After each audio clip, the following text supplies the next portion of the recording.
जय हिंद दोस्तों। तो आई होप आप लोग सब ठीक ठाक होंगे और एग्ज़ाम का प्रिपरेशन अच्छे से कर रहे हैं, क्योंकि हम लोग का झारखंड में अभी हाल ही में हम लोग का हेमंत सरकार बोले हैं कि जल्द ही हम लोग का झारखंड पुलिस जो है आने वाला है। और इसके लिए सबसे पहले कुछ बोले हैं, इसे ही मतलब वो अभी लिखित में आया नहीं है, उसको बोले हैं जैसे कि अब पहले फिजिकल होगा उसके बाद एग्ज़ाम होगा, लेकिन एग्ज़ाम होगा और जो सिलेबस दिया गया है उसी के अकॉर्डिंग होगा। और इसको ध्यान रखना है और अपना प्रिपरेशन को तगड़ा करते रहिए। ये नहीं कि फिजिकल केवल कर रहे हैं वो फिजिकल करते रह जाइएगा, ठीक है। इसलिए एग्ज़ाम को भी सब में एक एवरेज बना के चलना है। एवरेज बना के चलिएगा तब भी सक्सेस मिलेगा, नहीं तो कोई उपाय नहीं है। किसी एक में अगर आप दौड़ में केवल दौड़ जाइएगा तो दौड़ने से केवल होगा नहीं, एग्ज़ाम भी तगड़ा होता है झारखंड में, ठीक है। और उठपटांग पूछता है क्वेश्चन, तो ध्यान देना है। ये झारखंड के लिए नहीं कि मतलब झारखंड के लिए ही केवल नहीं बोल रहे हैं, पूरे जितने भी जो भी लोग गवर्नमेंट जॉब का तैयारी कर रहे हैं, ठीक है। तो आज हम लोग जानेंगे सब डीएनए के बारे में, ठीक है। डीएनए के बारे में, तो डीएनए एक पार्ट है सेल का, ठीक है। तो हम लोग इससे पहले जो देखें हम लोग सेल को देख लिए। सेल यानी जो सेल का अंदर में जो पाया जाता है, उस हम लोग केवल एक चीज़ छोड़े थे, जो हम लोग का केंद्रक को कल छोड़े थे, ठीक है। केंद्रक का हम लोग स्टडी नहीं किए थे। आज केंद्रक को पूरा जानेंगे हम लोग कि केंद्रक क्या होता है, केंद्रक कहाँ होता है। केंद्रक सेल में होता है। देखिएगा, एक बार जो सेल पढ़े थे उसको रिवीजन कर लेते हैं। कहने का मतलब ये ऊपर रिवीजन करते हैं। जैसे हम लोग सेल पढ़े, सबसे पहले मृत कोशिका का खोज किया गया था। तो मृत कोशिका का खोज कौन किया था? रॉबर्ट हुक ने किया था। रॉबर्ट हुक ने मृत कोशिका का खोज किया। उसके बाद जीवित कोशिका का खोज किया गया, ठीक है। मृत के बाद जीवित, तो जीवित कोशिका का खोज किया था ये हम लोग का एंटोनियो, ठीक है। एंटोनियो वॉन न्यूमैन, ठीक है। एंटोनियो वॉन ल्यूमेन, ठीक है। एंटोनियो वॉन ल्यूमेन किया था। उसके बाद उतना ये थोड़ा भूल भी जाते हैं, तो वही है, एग्जैक्ट वही है। एंटोनियो वॉन ल्यूमेन ने जीवित कोशिका का खोज किया था। और हम लोग का कोशिका के अंदर केंद्रक का खोज किया था रॉबर्ट ब्राउन ने, ठीक है। केंद्रक का खोज किया था रॉबर्ट ब्राउन ने। और ध्यान दीजिएगा, जो फादर ऑफ साइटोलॉजी किसको बोलते हैं? Father of cytology Robert Hooke को बोला जाता है। अब हम लोग देखते हैं सेल के अंदर मेनली हम लोग देख चुके हैं। मान लीजिए सेल है, ठीक है। ये मेम्ब्रेन, ये वाला जो ऊपरी भाग है मेम्ब्रेन हो गया। ये हम लोग का ये हम लोग का कोशिका भित्ति हो गया, ठीक है। कोशिका भित्ति हम लोग देख लिए, जो कि मेनली पेड़ पौधों में पाया जाता है, प्लांट में, ठीक है।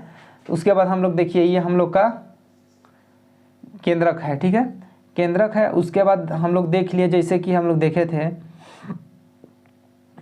माइटोकॉन्ड्रिया देखे थे, गोल्जी बॉडी देखे थे, वैक्यूल्स देखे थे। उसके बाद इंडोप्लाज्मिक रेटिकुलम देखे हैं, सेंट्रोसोम देखे हैं, राइबोसोम देखे हैं। इस तरीक़ा से हम लोग सारा चीज़ को देख लिए हैं कि सेंट्रोसोम का क्या है, माइटोकॉन्ड्रिया का काम क्या है, गोल्जी बॉडी का क्या काम है, वैक्यूल्स का क्या काम है, इंडोप्लाज्मिक रेटिकुलम है, किस तरह से प्यास लगता है हम लोग को, प्लास्टाइड क्या होता है, क्लोरोप्लास्ट क्या होता है, सेंट्रोसोम क्या होता है, इन सब चीज़ों को हम लोग देख चुके हैं। तो मेनली इस तरीक़ा से हम लोग देखे हैं। तो आज हम लोग देखने वाले हैं मेनली आज हम लोग देखेंगे डीएनए का हम लोग अध्ययन करने वाले हैं पूर्ण रूप से, कि किस तरह से जेनेटिक इन्फॉर्मेशन होता है, जीन क्या होता है, आरएनए क्या होता है, ब्लड का निर्माण किस तरह से किया जाता है, डीएनए से आरएनए कैसे बनाया जाता है, आरएनए से डीएनए कैसे बनाया जाता है, और आरएनए से प्रोटीन का निर्माण कैसे होता है। इन सब चीज़ों को हम लोग आज देखेंगे।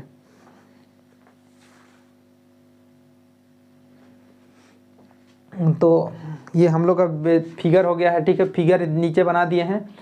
तो हम लोग सबसे पहले केंद्रक का अध्ययन करते हैं, ठीक है। केंद्रक का अध्ययन करते हैं। तो केंद्रक देखिए, केंद्रक सेल का बीच में होता है केंद्रक, ठीक है। केंद्रक के अंदर होता है केंद्रिका अम्ल।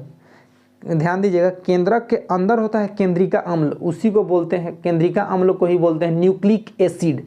आप ध्यान दीजिएगा, न्यूक्लिक एसिड में क्या होता है? डीएनए और आरएनए। न्यूक्लिक एसिड में डीएनए और आरएनए, ध्यान दीजिएगा। डाइऑक्सीराइबोज होता है, ठीक है। डाइऑक्सीराइबोज न्यूक्लिक एसिड। अब न्यूक्लिक एसिड लास्ट में जुड़ा, डाइऑक्सीराइबोज के आगे न्यूक्लिक एसिड जुड़ा हुआ है, तो वही न्यूक्लिक एसिड है, ठीक है। जो केंद्रक में पाया जाता है न्यूक्लिक एसिड, उसी से बना है हम लोग का DNA डाईऑक्सीराइबोज न्यूक्लिक एसिड और हम लोग का RNA राइबोज न्यूक्लिक एसिड, ये एक ही में है, ठीक है। तो मेनली हम लोग जान गए कि न्यूक्लिक में क्या होता है, न्यूक्लिक एसिड में केंद्रक में केंद्रिका अम्ल और उस अम्ल में DNA और RNA, ठीक है। इस चीज़ को हम लोग अभी देखेंगे। तो अब सबसे पहले हम लोग देखते हैं क्रोमोसोम, हम लोग का देखते हैं।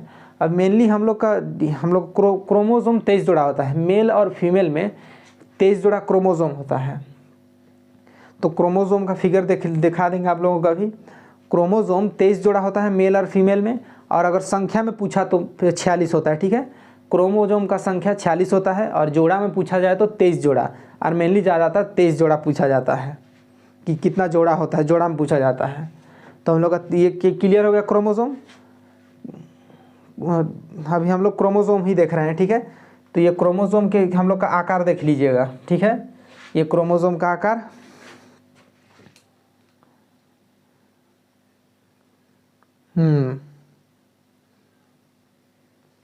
देखिएगा ये क्रोमोसोम का आकार, ये हम लोग का ये केंद्रक है, ठीक है। केंद्रक के अंदर हम लोग का ये क्रोमोसोम इस तरह का आकार का होता है। अब देखिए इस क्रोमोसोम को नीचे से जब खींचा गया तो इस तरह से रिंग जैसे निकला, ठीक है, स्प्रिंग जैसे निकला, तो इसको DNA बोला गया है, ठीक है। ये DNA है। फिर इसको थोड़ा सा और खींचा गया तो ये और फैलता गया इस तरीक़ा से, तो इसको जीन बोला गया है, ठीक है। जैसे DNA को देखेगा, जैसे एक सेकेंड, जैसे ये रबड़ है, ठीक है, ये रबड़ है, मान लीजिए सेंट्रोसोम है, कहने का मतलब ये क्रोमोसोम है, सेंट्रोसोम कहाँ आ गया, क्रोमोसोम है, ये क्रोमोसोम है, ठीक है। क्रोमोसोम को थोड़ा सा खींचा गया इतना सा, तो स्प्रिंग जैसे दिखा, ठीक है, इस तरीक़ा से स्प्रिंग जैसे दिखा। उसके बाद थोड़ा सा ज़्यादा खींचा गया तो ये इस तरीक़ा से बन गया, ठीक है, इस तरीक़ा से उसका आकार बन गया। और ज़्यादा खींचा तो और लंबा हो गया, तो इसके, ठीक है। तब देखिएगा जो जीन हम लोग का सेंट्रोसोम को खींचा गया तो DNA बना, DNA को और खींचा तो हम लोग का जीन बन गया, ठीक है। तब जीन को समेटेंगे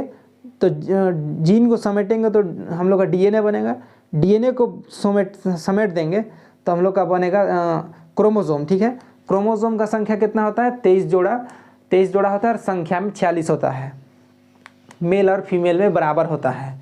इसको हम लोग रिप्रोडक्शन सिस्टम में भी हम लोग फिट करके देखेंगे, ठीक है, कि किस तरह से क्रोमोसोम के मिलने से नॉर्मल बच्चा होता है और किस तरह से डिस्टर्ब होता है, इन सब को भी देखेंगे। तो हम लोग का मेनली ये समझ गए, ये क्रोमोसोम का आकार देख लिए, 23 जोड़ा इस तरह से 23 जोड़ा रहता है, यानी 46, ये जोड़ा में लिख दिए हैं। ये DNA हो गया, ये हम लोग का ये वाला भाग हो गया जीन का। यहाँ 4 जो ये खड़ी लकीर दिख रहा है ब्लैक, इसका भी अध्ययन करेंगे, इसको भी जानेंगे कि क्या चीज़ है। अब देखिएगा एक चीज़ जो ये वाला है, इसको यहाँ बना दिए हैं फिगर, जो ये दिख रहा है ये हम लोग का, देखिएगा ये फिगर जो दिख रहा है ये यही जीन है, ठीक है। इसमें जेनेटिक जीन है, इसमें जो हम लोग का आनुवांशिकता का आधार यही है।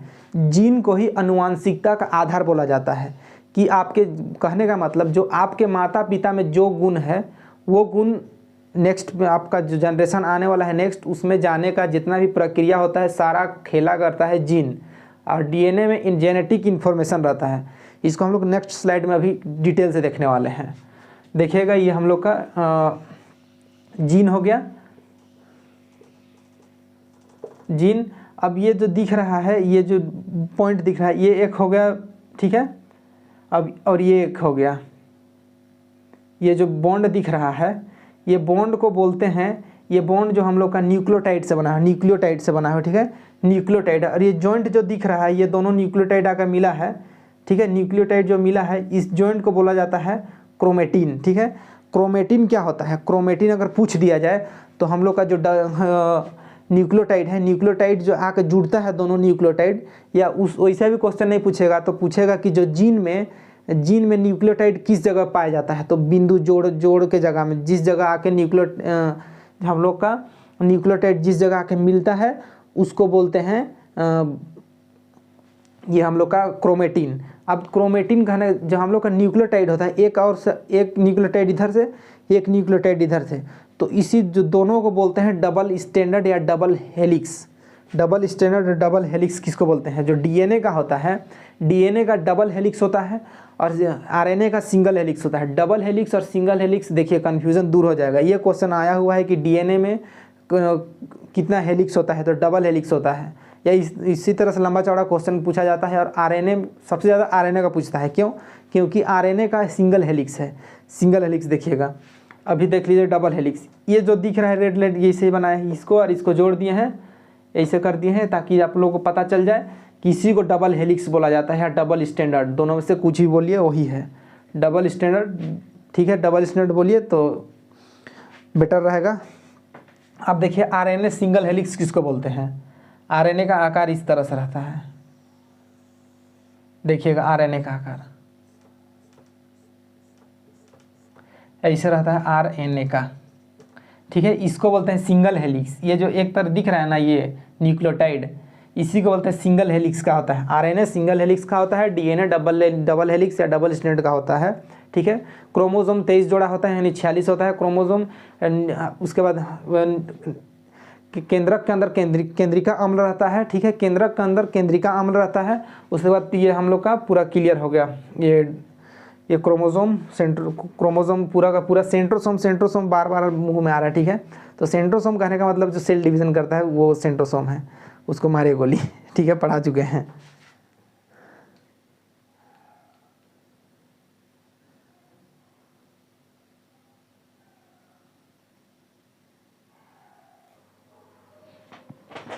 देखिएगा अब डीएनए क्या होता है। अब डीएनए में हम लोग आ गए हैं, डीएनए को पूर्ण रूप से जानते हैं, डीएनए और जीन को। और डीएनए में न्यूक्लियोटाइड क्या होता है और न्यूक्लियोसाइड और फास्फेट क्या होता है, इन सब को देखते हैं।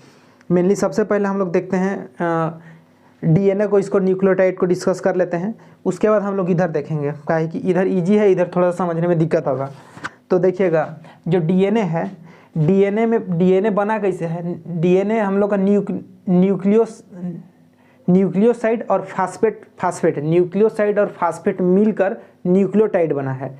न्यूक्लियोटाइड का काम क्या है? हम लोग का जो डीएनए में न्यूक्लिक अम्ल रहता है उसका एक संरचना है। अब एक बार और ध्यान से सुनिएगा, जो न्यूक्लियोटाइड है, ये न्यूक्लियोटाइड एक संरचना है किसका? हम लोग का न्यूक्लिक एसिड का। न्यूक्लिक एसिड यानी केंद्रिका अम्ल का एक संरचना का निर्माण करता है हम लोग का न्यूक्लियोटाइड। न्यूक्लियोटाइड किससे बना है? न्यूक्लियोसाइड से बना है और फास्फेट से। ठीक है, न्यूक्लियोसाइड और फास्फेट से बना है हम लोग का न्यूक्लियोटाइड, यानी डीएनए का निर्माण में मदद करता है। डीएनए का निर्माण में मदद कौन करता है? एक फास्फेट। ठीक है, फास्फेट और न्यूक्लियोसाइड बन के हम लोग का न्यूक्लियोटाइड बनता है। न्यूक्लियोटाइड बन के हम लोग एक संरचना का निर्माण करता है, यानी केंद्रिका अम्ल का।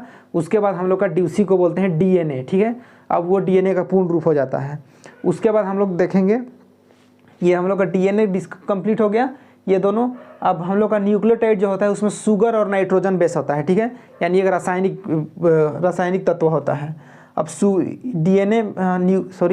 न्यूक्लियोसाइड में शुगर और नाइट्रोजन बेस होता है। तो शुगर में राइबोज शुगर होता है और डाइऑक्सी राइबोज शुगर होता है।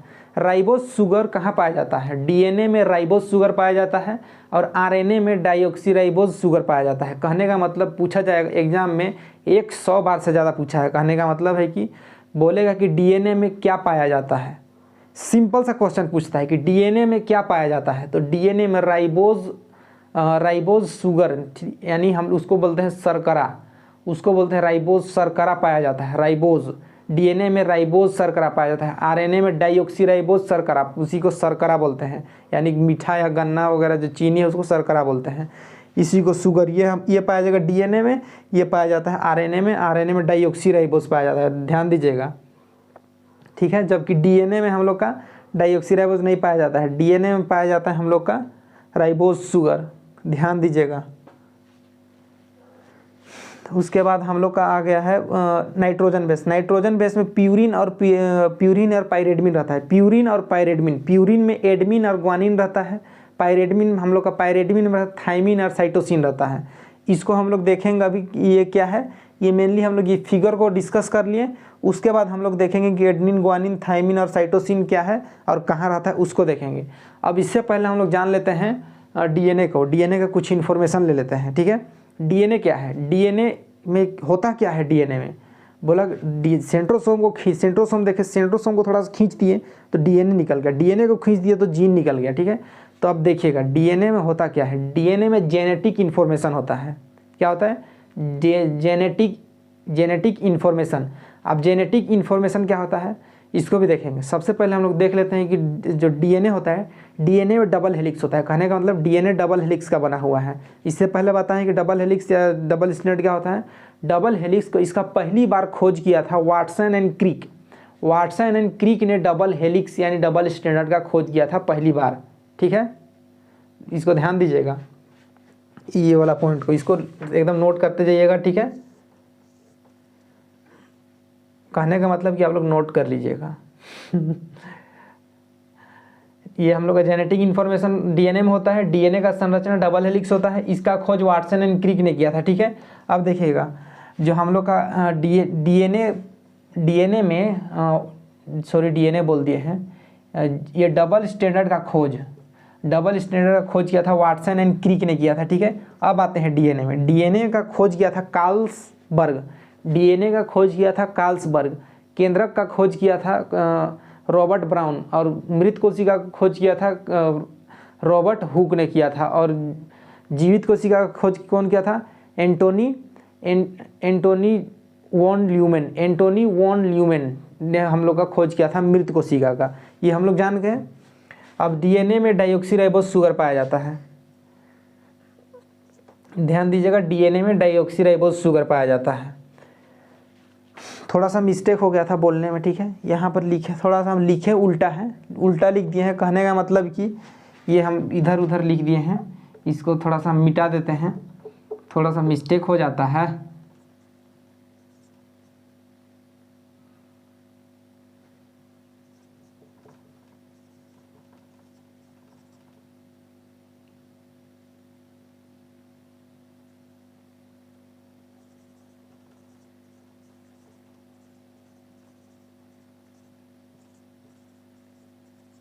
ठीक है, ये थोड़ा सा मिस्टेक हो गया था, इसको अभी और क्लियर करेंगे।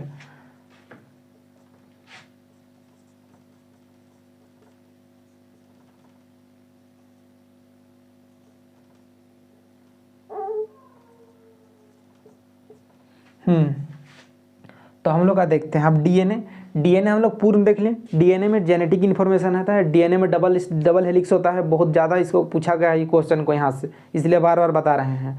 ठीक है, अब उसके बाद हम लोग का वाटसन एंड क्रिक ने डबल हेलिक्स का खोज किया था, वाटसन क्रिक ने किया था। उसके बाद हम लोग देखते हैं कि डीएनए का खोज किया था, डीएनए का कार्लसबर्ग ने किया था। कार्लसबर्ग, ये देखिएगा, कार्लसबर्ग ने डीएनए का खोज किया था पहली बार। और हम लोग का डीएनए में क्या पाया जाता है? डाईऑक्सीराइबोज शुगर यानी डाईऑक्सीराइबोज शर्करा। डाईऑक्सीराइबोज शर्करा कहाँ पाया जाता है? तो डीएनए में पाया जाता है। डीएनए में क्या पाया जाता है? डाईऑक्सीराइबोज शर्करा पाया जाता है। ठीक है, उसके बाद हम लोग देखते हैं, अब कुछ इन्फॉर्मेशन ले लेते हैं डीएनए का बारे में मेन। अब देखिएगा, अब मेल और फीमेल का मिल जाता है। ठीक है, मिलन हो जाता है, यानी हम लोग का जाइगोट गैमेट ये सब हो जाता है। ठीक है, अब उसके बाद भ्रूण का निर्माण हो गया, यानी एम्ब्रॉय का निर्माण हो गया, अब बच्चा पलने लग रहा है। ठीक है, अब बताइए कि ऐसा इन्फॉर्मेशन कहाँ है हम लोग का शरीर में, या हम लोग का कौन सा कोशिका या कहाँ फिट है कि उस चीज़ को पता है कि बच्चा का जो हाथ है वो इसी जगह निकले, या हम लोग का मुंह है यहीं निकले, नाक है यहीं निकले, यानी आँख यहीं निकले। कहाँ ये इन्फॉर्मेशन फिट है? तो डीएनए में यही इन्फॉर्मेशन फिट है कि हम लोग का शरीर जहाँ जहाँ होना चाहिए वहाँ वहाँ हो, ये इन्फॉर्मेशन डीएनए में होता है। ठीक है, और एक बार, हमारा शरीर का जो सही निर्माण है, यानी जहाँ जो चीज़ होना चाहिए वो चीज़ का इन्फॉर्मेशन डीएनए के पास होता है, उसको बोलते हैं जेनेटिक इन्फॉर्मेशन। उसके बाद हम लोग का आता है जीन। देखते हैं जीन, देखिएगा जीन क्या होता है। जीन कहने का मतलब है कि जो आपके माता पिता में जो गुणवान है, कहने का मतलब कि जो भी चीज़ है, जैसे कि आपका माता पिता में पाँच अंगुली का 6 अंगुली है। ठीक है, किसी आपके फादर का 6 अंगुली है, फिंगर 6 है, तो ये अगला नेक्स्ट जनरेशन में एकदम 99% चांस है कि आपका जो अगला जनरेशन होगा उसका भी 6 होगा, 6 ही आएगा। ठीक है, ये ये काम कौन कराता है? ये काम जीन करवाता है। जीन एक प्रक्रिया करता है। जीन की ही प्रक्रिया के कारण हम लोग का जो आनुवांशिकता का आधार बोला जाता है, यही प्रक्रिया के कारण जीन ही ये काम करता है कि उसे अगली पीढ़ी तक ले जाता है। हम लोग का जो जेनेटिक इन्फॉर्मेशन है वो तो इन्फॉर्मेशन ठीक है, लेकिन अगर कुछ जो इन्फॉर्मेशन सही है या गलत है, उस चीज़ को ले जाने का काम करता है जीन, और उसको ले जाता है जीन और बना देता है यहाँ एक आँख अलग से। ठीक है, कभी कभी देखिए जी अगर डिस्टर्ब हो गया हम लोग का डीएनए में, अगर डिस्टर्ब हो गया डीएनए थोड़ा सा भी डिस्टर्ब हुआ तो यहाँ एक आँख है, यहाँ एक आँख है, तो एक आँख पीछे भी निकला सकता है। ये फैक्ट ये हो सकता है। कभी कभी देखते हैं यहाँ एक हाथ है और यहाँ से भी एक हाथ निकल गया है, ना की जगह ठीक ठाक मेरा है, ठीक है, कभी सूंड निकल आता है। ये फैक्ट है, ये सब यार रियल चीज़ है, ये रियलिटी है। ये अगर जीन हम लोग का डिस्टर्ब हो गया डीएनए, तो जीन हम लोग का ऑटोमेटिक उसको वही विस्थापित कर देगा कि कहाँ निकला देगा, उसका कुछ ठिकाना नहीं है। ठीक है, इसीलिए डिस्टर्ब नहीं करना है। अब हम लोग जानेंगे, हम लोग देख लिए कि जीन क्या है और हम लोग का डीएनए क्या है। तो देखिएगा एग्जाम में पूछा था कि जीन मतलब आनुवांशिकता का आधार, मानव में आनुवांशिकता का आधार किसको बोला जाता है? तो मानव में आनुवांशिकता का आधार जीन को बोला जाता है। क्यों? जीन के प्रक्रिया के माध्यम से ही माता पिता का जो इन्फॉर्मेशन है, उस जो भी संरचना है, उस संरचना को नेक्स्ट पीढ़ी में ले जाने का काम करता है जीन। अब देखिएगा आगे, जीन वह प्रक्रिया जिसके द्वारा माता पिता के शारीरिक या मानसिक गुण संतान तक पहुँचते हैं उसे आनुवांशिकता कहते हैं, यानी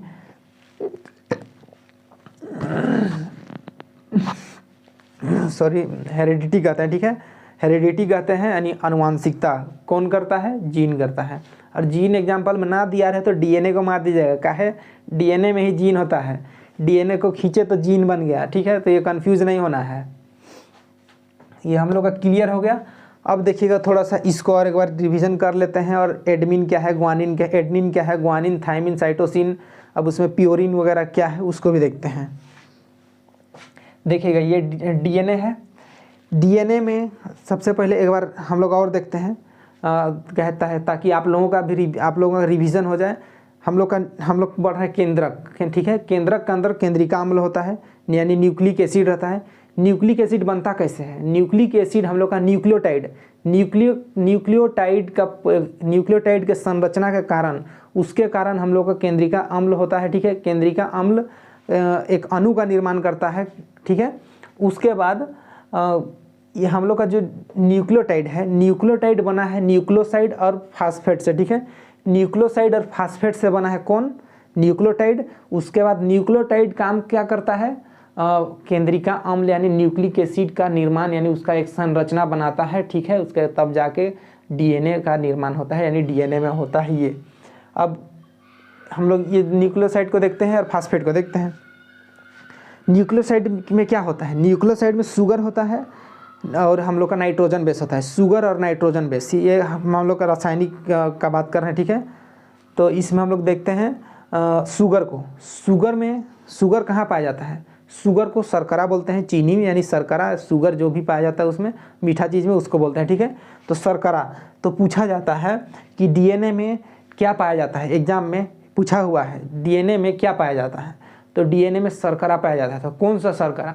डाईऑक्सीराइबोज शर्करा, डाईऑक्सीराइबोज शुगर, उसी को बोलते हैं। ठीक है, इंग्लिश में। उसके बाद आरएनए में क्या पाया जाता है? आरएनए सिंगल हेलिक्स होता है। आरएनए में क्या पाया जाता है? तो राइबोज शुगर। ठीक है, यानी राइबोज शर्करा। ये क्लियर हो गया। अब ये हम लोग का नाइट्रोजन बेस देखते हैं। नाइट्रोजन में प्यूरिन और पाइरेडमिन रहता है। प्यूरिन और पाइरेडमिन क्या होता है? प्यूरिन में एडनिन और ग्वानिन रहता है और हम लोग का थाइमिन और साइटोसिन रहता है। ये हम लोग का पाया जाता है डबल स्टैंडर्ड में। ठीक है, डबल स्टैंडर्ड में क्या पाया जाता है? एडनिन, ग्वानिन, साइटोसिन और हम लोग का थाइमिन पाया जाता है। देखिएगा थोड़ा नीचे कर देते हैं ताकि आप लोगों को दिख जाए।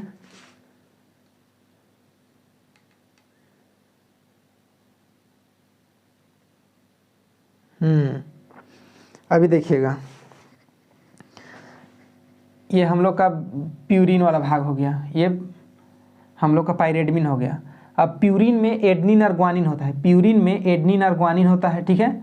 और हम लोग का पायरेडमिन में थाइमिन और साइटोसिन रहता है।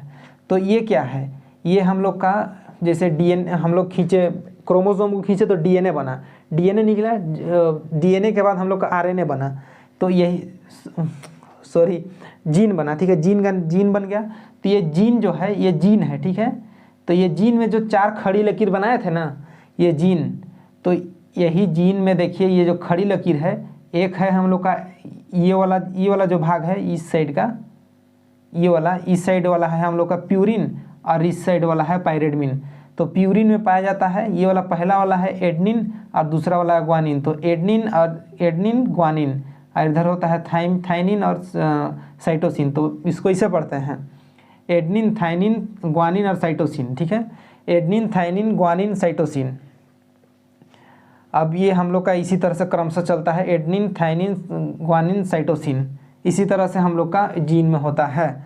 अब जीन में हम लोग पूरा का पूरा देख लिए, डीएनए क्या होता है पूरा जान गए हम लोग। अब हम लोग जानेंगे आरएनए क्या है। आरएनए में सिंगल हेलिक्स होता है। आरएनए में क्या पाया जाता है, तो आरएनए में हम लोग का राइबोस शर्करा पाया जाता है, यानी शुगर पाया जाता है। उसके बाद आरएनए 3 प्रकार का होता है, एमआरएनए, ठीक है, आरआरएनए, टीआरएनए, इन सबको देखते हैं। उसके बाद रेप्लिकेशन क्या है, डिप्लीकेशन क्या है, इस सब चीज़ों को देखते हैं, ठीक है, कि किस तरह से हम लोग का खून का निर्माण बदल के करते हैं, अभी देखते हैं उसको।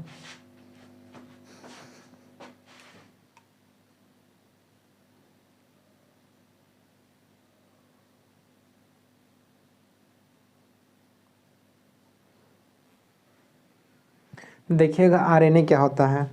आरएनए, इससे पहले आप लोगों का आरएनए के बारे में चर्चा कर चुके हैं, बहुत ज़्यादा आरएनए के बारे में बता चुके हैं। अभी हम लोग इसमें कुछ फैक्ट है उसको केवल जानते हैं, फिर भी इसको बता देंगे और थोड़ा सा डिटेल से बता देंगे, ताकि एग्जाम पॉइंट ऑफ व्यू से किसी तरह का क्वेश्चन ना छूटे।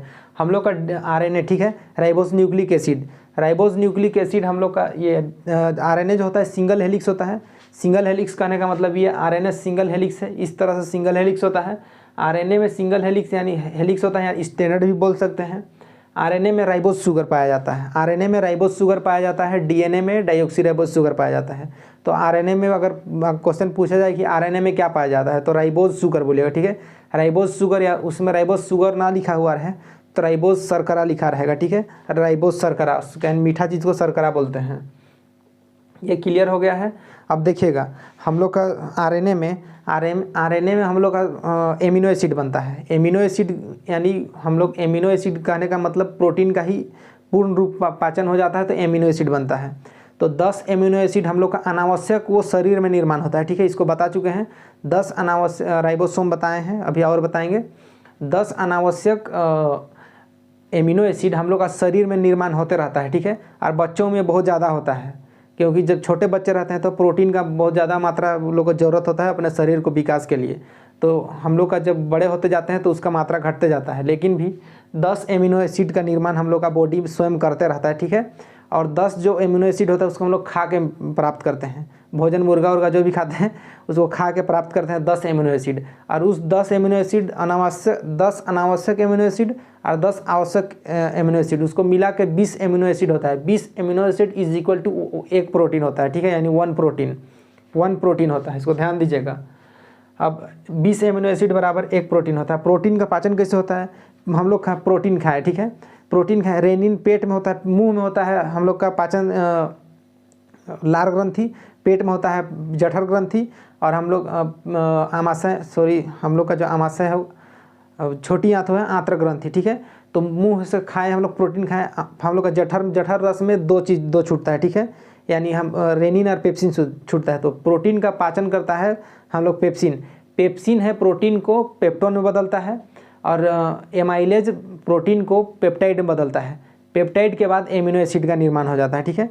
पेप्टाइड के बाद एमिनो एसिड का निर्माण हो जाता है, उसके बाद वो प्रोटीन का पूर्ण पाचन हो जाता है। तो प्रोटीन, पेप्टोन, पेप्टाइड, उसके बाद हो जाता है एमिनो एसिड। तो एमिनो एसिड का 1 एमिनो एसिड बराबर 20 प्रोटीन होता है, 1 प्रोटीन बराबर 20 एमिनो एसिड होता है, देख लीजिएगा। ये क्लियर, इसको क्लियर कर देते हैं, उसके बाद उधर देखते हैं। आरएनए ये हम लोग का आरएनए सिंगल हेलिक्स है, ये एडनिन है, ये यूरेसिल है, ग्वानिन है, साइटोसिन है। इसी तरह से ये पूरा चला है, इसी तरह से चलेगा, ठीक है। इसी को बोलते हैं सिंगल हेलिक्स, ये वाला जो है सिंगल हेलिक्स है। ये आरएनए में सिंगल हेलिक्स होता है। आरएनए में राइबोसोम में शर्करा पाया जाता है। 10 अनावश्यक एमिनो एसिड जो शरीर में बनता है, 10 आवश्यक एमिनो एसिड जो भोजन से प्राप्त करते हैं, 20 एमिनो एसिड टोटल हो जाता है। अब जोड़ देते हैं तो बराबर 20 एमिनो एसिड बराबर 1 प्रोटीन। तो हम लोग देखते हैं आरएनए का प्रकार। आरएनए का 3 प्रकार होता है। आरएनए में एम आरएनए, आर आरएनए, ठीक है, sorry m RNA, t RNA, r RNA. M RNA का फुल फॉर्म है मैसेंजर आरएनए, टी आरएनए का ट्रांसफर आरएनए, और आर आरएनए का है राइबोज, ठीक है, राइबोसोम आरएनए, राइबोसोम, ठीक है। तो देखिएगा, हाँ ठीक है, एम आरएनए, टी आरएनए और आर आरएनए। तो एम आरएनए का काम क्या है? एम आरएनए का काम मैसेंजर आरएनए, मैसेंजर, ठीक है, मैसेज करते हैं हम लोग फेसबुक से, मैसेंजर। देखिएगा, मैसेंजर आरएनए का काम है प्रोटीन का पहचान करना। जितना भी शरीर में हम लोग प्रोटीन लेते हैं उसका पहचान कर लेगा, अब जो भी बना है उसको प्रोटीन का पहचान कर लेगा, ठीक है। उसके बाद ट्रांसफर आरएनए जो है वो परिवहन का काम करता है। ट्रांसफर आरएनए परिवहन का काम करता है, वो प्रोटीन को लेके राइबोसोम को दे देगा, राइबोसोम आरएनए को दे देगा। अब इससे पहले पढ़ा चुके हैं कि राइबोसोम का काम क्या है। राइबोसोम प्रोटीन का निर्माण करता है। राइबोसोम को प्रोटीन का थैली बोला जाता है। अब यह प्रोटीन का परिवहन करके दे दिया राइबोसोम को। अब राइबोसोम प्रोटीन का निर्माण कर दिया। राइबोसोम पूर्ण रूप से प्रोटीन यानी अमीनो एसिड पूरा निर्माण कर देता है। कौन? राइबोसोम। ये कंप्लीट हो गया m RNA, t RNA, r RNA, ये आरएनए का प्रकार है। अब हम लोग देखते हैं कि डीएनए से आरएनए बनता है। आरएनए से प्रोटीन का निर्माण कैसे होता है, और हम लोग का आरएनए से डीएनए का निर्माण कैसे होता है, डीएनए से डीएनए का निर्माण कैसे होता है। देखिएगा, जो डीएनए है, डीएनए में डबल हेलिक्स होता है, उसमें एडनिन, ग्वानिन, साइटोसिन और हम लोग का एडनिन, ग्वानिन, थाइनिन और साइटोसिन होता है, ठीक है। तो एडनिन, ग्वानिन और थाइनिन और साइटोसिन होता है। तो थाइनिन को हटा दिया जाता है डीएनए से। डीएनए जो होता है उसे थाइनिन को हटा दिया जाए और यूरेसिल को मिला दिया जाए, ठीक है। तो हम लोग का बन जाता है आरएनए। ध्यान दीजिएगा, आरएनए बनाने के लिए देखिएगा, इसको मिटाते हैं सबसे पहले, तब आप लोगों को समझ में आएगा।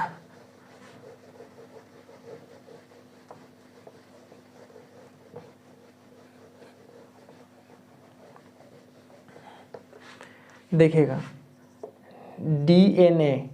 डीएनए में एडनिन होता है, ग्वानिन होता है और थाइनिन और साइटोसिन, और ये हो गया आरएनए। आरएनए में एडनिन,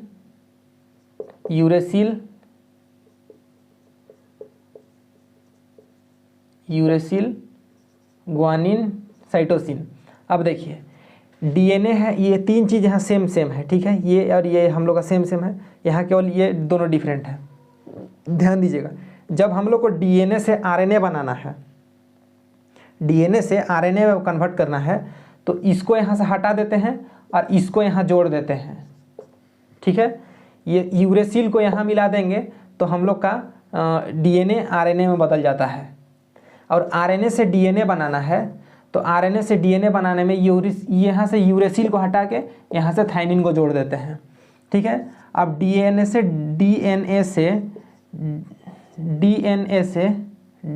डीएनए बनाने के लिए कोई चीज़ का ज़रूरत नहीं पड़ता है, सेम उसी चीज़ को बना दिया जाता है।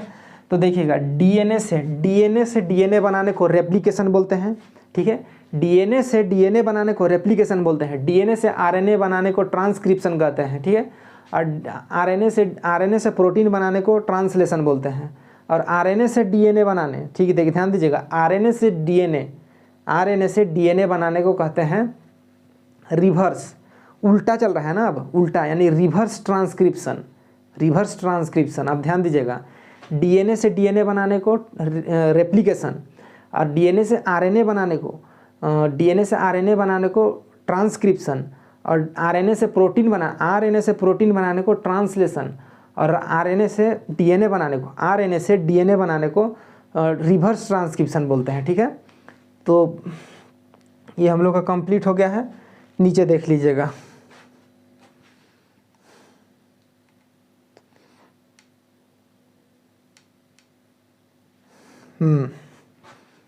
ये देख लीजिएगा, डीएनए से डीएनए बनाने को रेप्लिकेशन, डीएनए से आरएनए बनाने को ट्रांसक्रिप्शन, डीएनए से प्रोटीन बनाने को ट्रांसलेशन, और आरएनए से डीएनए बनाना और रिवर्स ट्रांसक्रिप्शन। पूरा डीएनए हम लोग का कंप्लीट हो गया।